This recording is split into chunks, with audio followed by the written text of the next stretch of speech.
नमस्कार। आज के वीडियो में हम सिंधु सभ्यता की विशेषताओं के अंतर्गत सिंधु घाटी सभ्यता के सामाजिक जीवन के ऊपर हम चर्चा करेंगे। देखिए, सिंधु घाटी सभ्यता ये ऐसा कह सकते हैं कि सिंधु लोगों का जो सामाजिक जीवन है वो कैसा था, उसका स्वरूप कैसा था, यह सिंधु सभ्यता के सामाजिक जीवन की प्रमुख विशेषताएं क्या क्या थी, इसके ऊपर हम आज के वीडियो में हम चर्चा करेंगे। देखिए, विभिन्न जो सिंधु पुरास्थल हैं यानी सिंधु घाटी सभ्यता से संबंधित जितने भी पुरास्थल हैं उनके उत्खनन से जो आवासीय भवनों के जो साक्ष्य मिले हैं,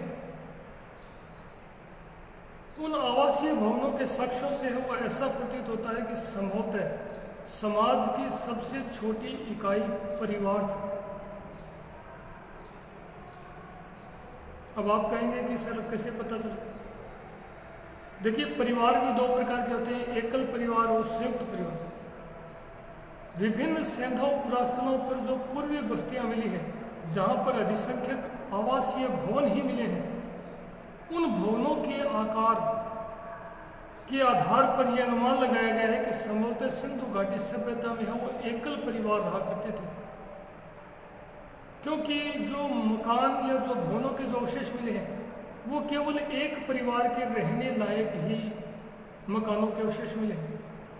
और उन मकानों के आकार और रूपरेखा के आधार पर ऐसी संभावना व्यक्त की गई है कि संभवतः सिंधु घाटी सभ्यता का जो समाज था या जो सिंधु समाज था उसकी सबसे छोटी इकाई है वो परिवार था। परिवार में भी एकल परिवार।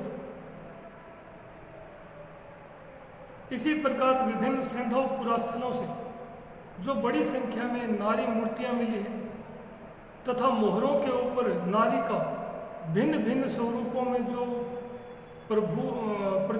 प्रचुर मात्रा में भिन्न भिन्न स्वरूपों में जो अंकन मिला है, उसके आधार पर भी इतिहासकारों और पुरातत्ववेताओं ने यह संभावना व्यक्त की है कि संभवतः सिंधु घाटी सभ्यता का जो समाज है वो मात्र सत्तात्मक था। अर्थात सिंधु समाज में जो परिवार नामक इकाई था उसका मुखिया है वो परिवार की जो सबसे वृद्ध नारी होती थी वो होती थी। वर्तमान जो समाज है वो पुरुष प्रधान समाज है, पितृसत्तात्मक। परंतु सिंधु समाज से इस प्रकार के अवशेष में साक्ष्य मिले हैं जिनसे ऐसा प्रतीत होता है कि संभवतः सिंधु समाज जो है वो मात्र सत्तात्मक था। इसी प्रकार का सिंधु समाज भी वर्तमान समाज की भांति भिन्न भिन्न वर्गों में विभाजित था। इससे संबंधित जो साक्ष्य हैं वो भी प्राप्त होते हैं। सिंधु घाटी सभ्यता में जो नगरों का जो नियोजन मिलता है, इसके अलावा जो आवासीय भवनों का जो आकार है, रूपरेखा है, शवाधान का जो ढंग है यानी शवों को दफनाने का जो ढंग है, उससे भी ऐसा प्रतीत होता है कि संभवतः सिंधु समाज कई वर्गों और समुदायों में विभाजित था।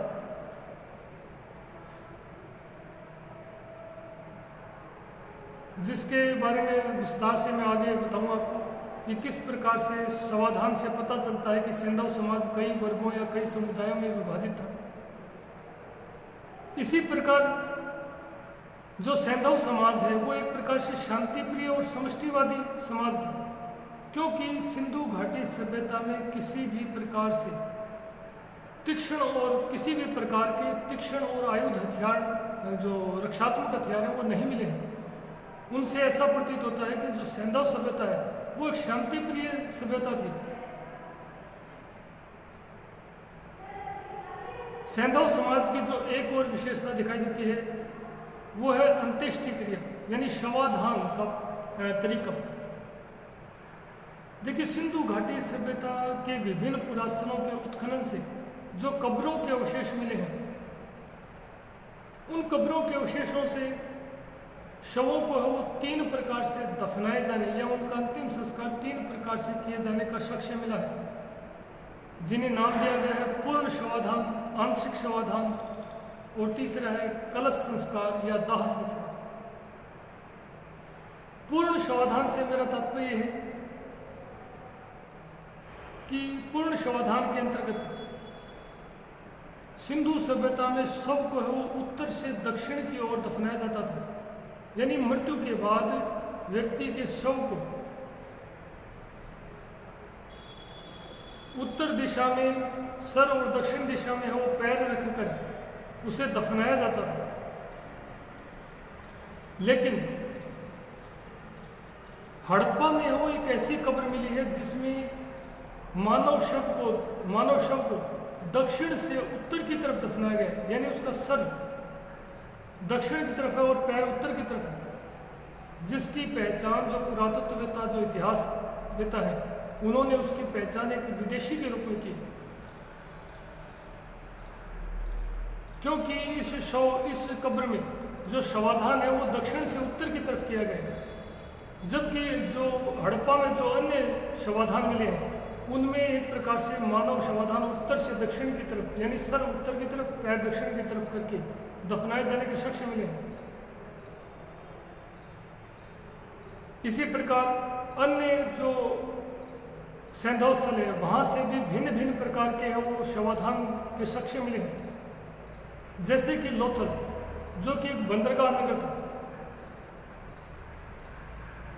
वहाँ पर जो शवाधान मिला है उस शवाधान में एक प्रकार से मानव शव को पूर्व से पश्चिम की ओर दफनाए जाने के साक्ष्य मिले हैं, यानी सर पूर्व की तरफ पैर पश्चिम की तरफ, तथा जो शव है वो एक करवट के रूप में है, यानी मनुष्य को सीधा न लेटाकर एक करवट के रूप में वो लेटाया गया है।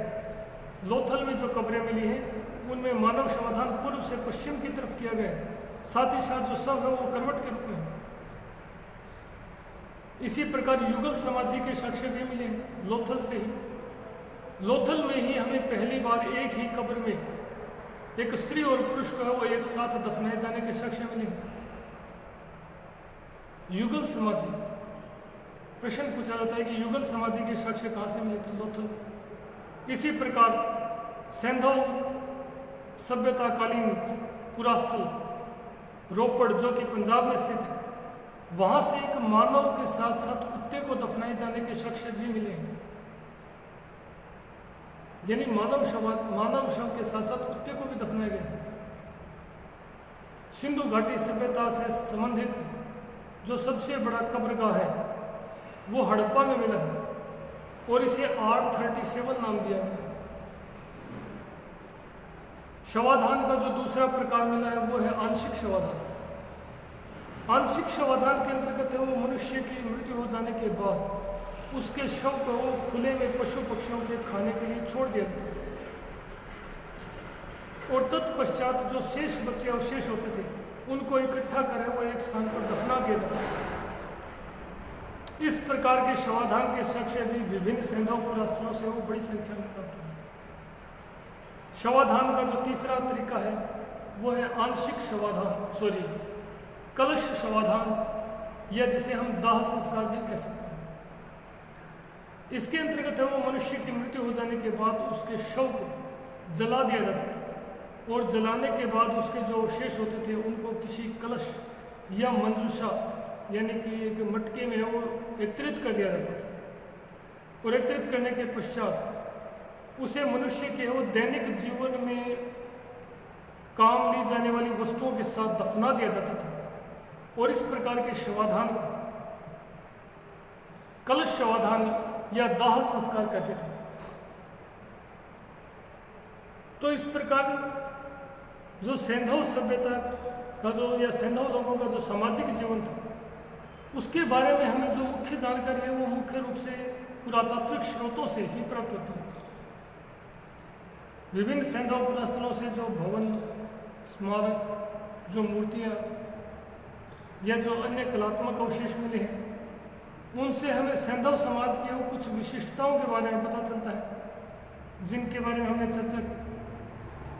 सिंधु सभ्यता की विशेषता से संबंधित जो अंतिम जो टॉपिक है वो हम उसके ऊपर हम कल चर्चा करेंगे अन्य कलात्मक अवशेषों के अंतर्गत। धन्यवाद।